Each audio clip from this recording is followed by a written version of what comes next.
Assalamualaikum warahmatullahi wabarakatuh. Kali ini kita akan belajar teori belajar konstruktivisme.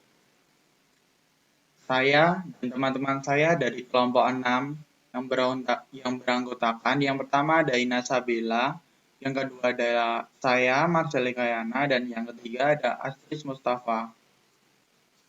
Akan menjelaskan tentang teori belajar yang berpijak pada pandangan konstruktivisme dan aplikasinya dalam pembelajaran. Untuk materinya nanti dibagi menjadi dua. Yang pertama ada teorinya, yang kedua ada pengaplikasiannya.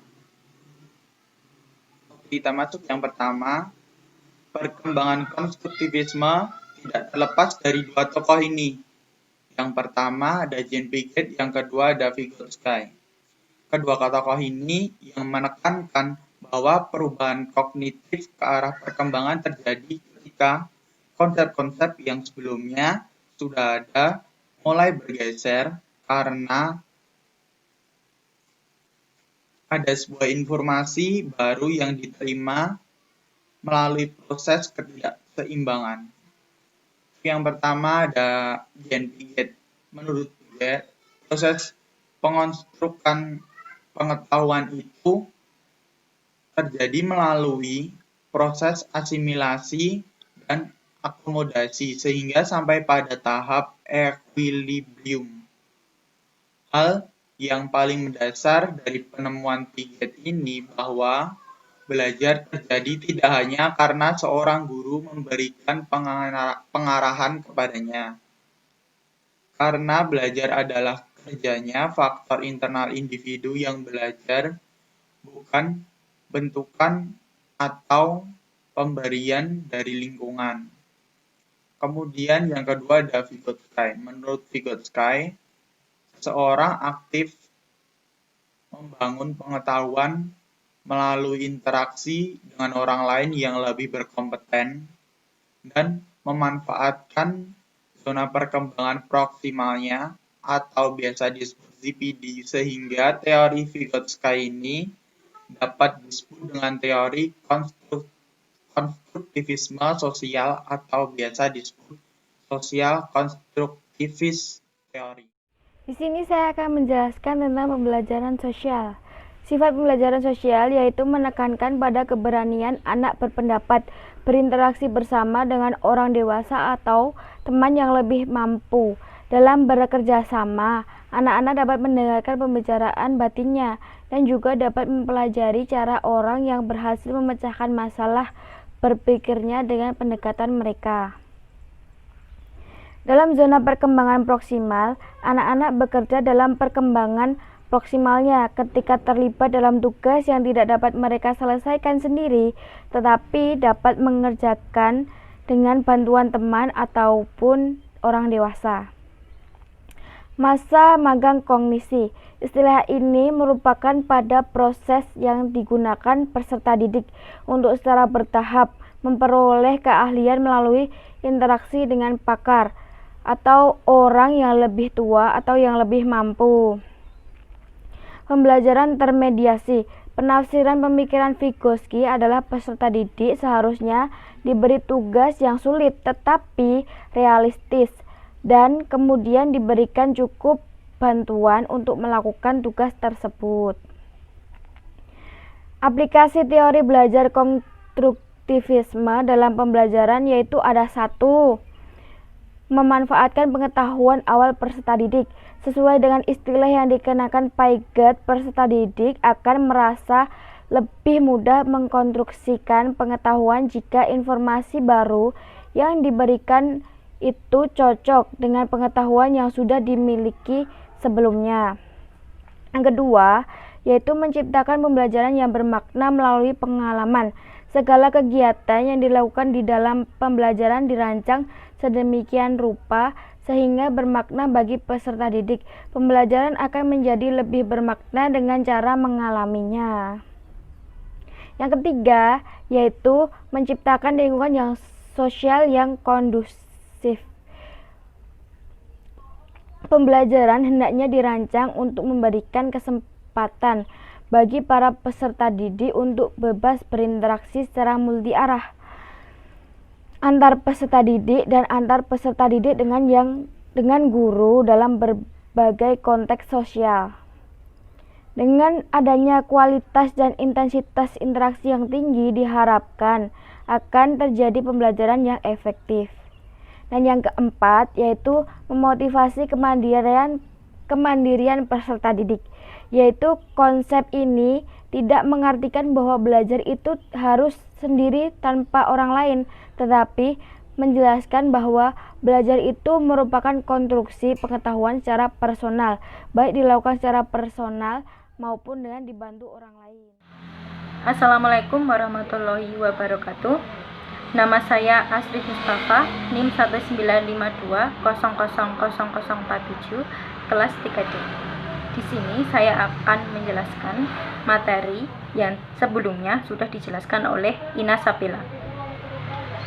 A. Kegiatan pembelajaran yang berpijak pada teori konstruktivisme. Aplikasi teori konstruktivisme pada pembelajaran diantaranya: 1. Setiap guru akan pernah mengalami bahwa suatu materi telah dibahas dengan sejelas-jelasnya, tetapi masih ada sebagian peserta didik yang belum mengerti ataupun tidak mengerti sama sekali. Seorang guru dapat pembelajaran suatu materi kepada siswa dengan baik, namun seluruh atau sebagian peserta didiknya tidak belajar sama sekali. Tugas setiap guru memfasilitasi peserta didiknya, sehingga pengetahuan materi yang dibangun atau dikonstruksi para peserta didik sendiri bukan ditanamkan oleh guru. Dalam pembelajaran, sebaiknya yang harus memahami model-model mental yang digunakan para peserta didik untuk mengenal dunia mereka. 4. Peserta didik perlu mengonstruksi pemahaman mereka sendiri untuk masing-masing konsep materi, sehingga guru bukannya menguliahi tetapi menciptakan situasi bagi peserta didik yang membantu perkembangan mereka. 5. Kurikulum dirancang sedemikian rupa sehingga terjadi situasi yang memungkinkan pengetahuan dan keterampilan dapat dikonstruksi oleh peserta didik. 6. Latihan memecahkan masalah seringkali dilakukan melalui belajar kelompok dengan menganalisis masalah dalam kehidupan sehari-hari. 7. Peserta didik diharapkan selalu aktif dan dapat menemukan cara belajar yang sesuai dengan dirinya. Guru hanya fasilitator, mediator. B. Bentuk pembelajaran konstruktivis. Beberapa bentuk pembelajaran diantaranya: 1. Pembelajaran kooperatif atau PK. Pembelajaran kooperatif merupakan model pembelajaran dengan menggunakan sistem pengelompokan melalui tim kecil, antara 4-6 orang yang mempunyai latar belakang kemampuan akademik. 2. Pembelajaran berbasis masalah atau PBM. Pembelajaran berbasis masalah adalah serangkaian aktivitas pembelajaran yang menekankan pada proses penyelesaian masalah yang dihadapi secara ilmiah. 3. Pembelajaran individual. Menurut Wolford, pembelajaran individual adalah pembelajaran yang menekankan pada cara belajar peserta didik yang sesuai dengan kebutuhan, minat, dan kemampuannya. 4. Discovery learning.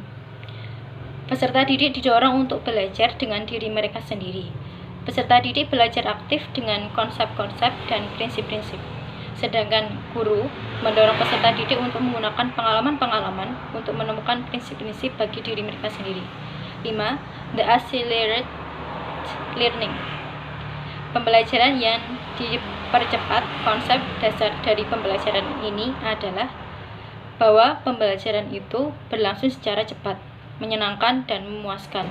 Pemilik konsep ini, Dave Meyer, menyarankan kepada guru agar dalam mengelola kelas menggunakan pendekatan Safi.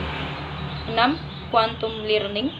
Quantum learning adalah cara pengubahan bermacam-macam interaksi, hubungan, dan inspirasi yang ada di dalam dan di sekitar momen belajar. C. Kegiatan pembelajaran berdasarkan prinsip-prinsip konstruktivisme. 1. Reception learning.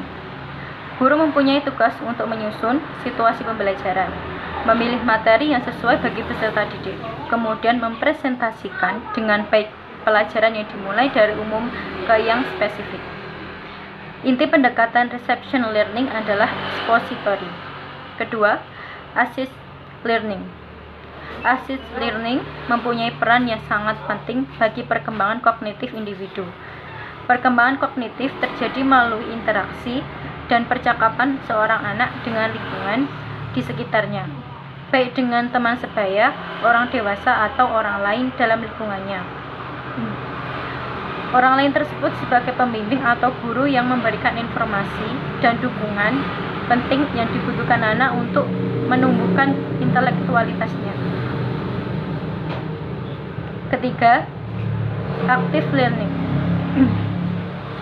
Belajar membutuhkan keterlibatan mental dan tindakan sekaligus. Pada saat kegiatan belajar itu aktif, peserta didik melakukan sebagian besar pekerjaan belajar. 4. The accelerate learning. Pembelajaran yang dipercepat. Konsep dasar dari pembelajaran ini adalah bahwa pembelajaran itu berlangsung secara cepat, menyenangkan, dan memuaskan. 5. Quantum learning.